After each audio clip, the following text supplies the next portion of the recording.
কালকে যে সুপারিশ তারা সরকারের কাছে প্রদান করেছে তার মধ্যে অবশ্য একজন দস্তখতকারী মাননীয় প্রধান উপদেষ্টাও বটে, জাতীয় ঐক্য কমিশনের সভাপতি হিসেবে। তো সুতরাং সেটা এক পক্ষে সরকারেরও একটা এন্ডোর্সমেন্ট হয়, জাতীয় ঐক্যমত্য কমিশনের পক্ষ থেকে তো বটেই। কিন্তু রেফারিকে আমরা কখনো গুল দিতে দেখিনি। যাই হোক, যে প্রপোজালসগুলো এবং সুপারিশগুলোর মধ্যে মোট সংযুক্তি সহ 94 পৃষ্ঠার একটা দলিল, তার মধ্যে প্রধান উপদেষ্টাকে উদ্দেশ্য করে চিঠি লেখা হয়েছে। ওখানে প্রধান উপদেষ্টা নিজেই দস্তখত করেছেন ঐক্যমত্য কমিশনের সভাপতি হিসেবে। তো বলা যায় সরকার এবং ঐক্যমত্য কমিশন তো মূলত একই। আর ঐক্যমত্য কমিশনের সাথে আলোচনার সময় আমার মনে হয়েছে ঐক্যমত্য কমিশন, সরকার এবং আরও 2-3টি দল তারা বোধহয় এক পক্ষ, আমি বিপক্ষেই খেলছিলাম মনে হয়। তো সেই হিসেবে জাতির পক্ষেই আমি দায়িত্ব পালন করার আমরা চেষ্টা করেছি। কিন্তু আমার কেন জানি মনে হয়েছে কিছু দলের প্রস্তাব এবং ঐক্য কমিশনের নিজস্ব চিন্তা ভাবনা জাতির উপরে জবরদস্তি আরোপিত করার একটা প্রচেষ্টা লক্ষ্য করেছি।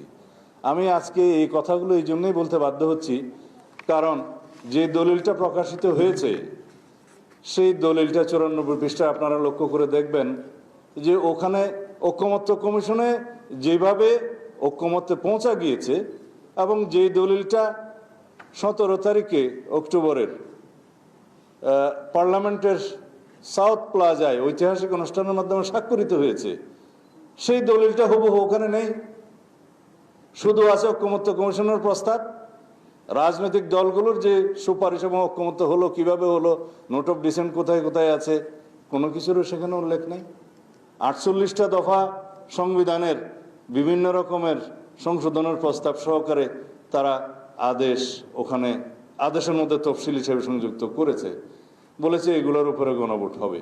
তো তাই যদি হতো 11 মাস বা 12 মাস ধরে এই কসরত কেন করা হলো জাতীয় ঐক্যমত্য কমিশনে? কেন মাননীয় প্রধান উপদেষ্টা ভাষণ দিয়েছিলেন জাতির উদ্দেশ্যে যে ঐক্যমত্য কমিশন গঠন করা হয়েছে, তার আগে সংস্কার কমিশন 6টা গঠন করা হয়েছে, তাদের সাথে আমাদের আলোচনা হয়েছে।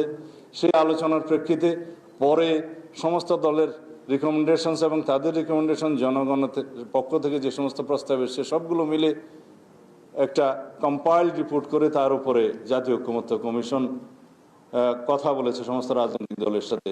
জাতীয় ঐক্যমত্য কমিশনের সভাপতি হিসেবে মাননীয় প্রধান উপদেষ্টা নিজে সেটা প্রকাশ করেছেন যে এখানে রাজনৈতিক দলগুলো যে সমস্ত বিষয়ে ঐক্যমত্য পোষণ করবে সেগুলো সংকলিত করে একটা জুলাই জাতীয় সনদ হবে, সেটা স্বাক্ষরিত হবে এবং সেটা পরবর্তী পার্লামেন্টে বাস্তবায়ন হবে।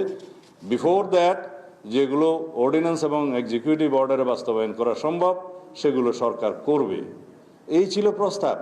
এখন মূল প্রশ্ন সেটা নয়। যার উপরে গণভোট হবে জুলাই জাতীয় সনদ যেটা স্বাক্ষরিত হয়েছে সেটা তো এই সনদে নাই, সেটা গতকালকে সুপারিশের মধ্যে নাই।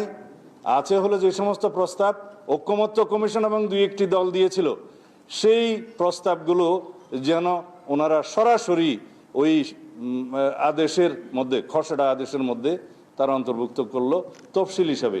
বলা হলো এই 48টা দফার উপরে গণভোট হতে হবে। এখন সেই আলাপ তো হয়নি আমাদের সাথে।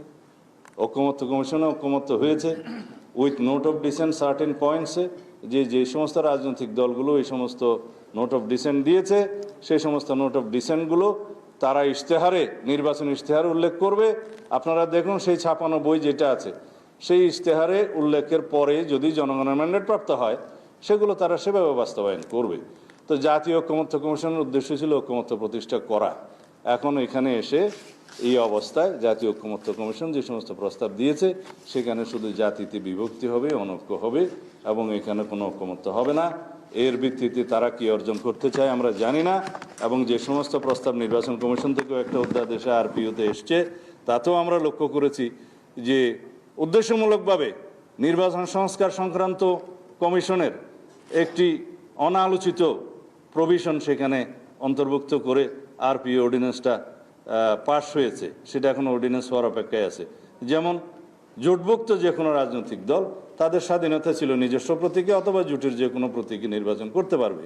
হঠাৎ করে তারা একটা অগণতান্ত্রিক পদ্ধতিতে বলে দিল যে জোটভুক্ত হলেও তাদের নিজস্ব প্রতীকেই নির্বাচন হতে হবে। দেখলাম আরেকটি রাজনৈতিক দল তাকে সমর্থন করে যাচ্ছে। তো এটা পক্ষপাতমূলক আচরণ আমরা আশা করি না। আমরা অন্তর্বর্তী সরকারকে তত্ত্বাবধায়ক সরকারের ভূমিকায় দেখতে চাই। তারা যেন নিরপেক্ষভাবে আচরণ করে এবং তাদের সমস্ত কর্মকাণ্ডে যেন জাতি একটা আশ্বস্ত হতে পারে, ঐক্য থাকতে পারে, সেভাবেই যেতে হবে। আমরা তাদের ঐকমত্য কমিশনের এবং সরকারের বিভিন্ন পদক্ষেপে আজকে এখানে এসে হতাশা ব্যক্ত করছি।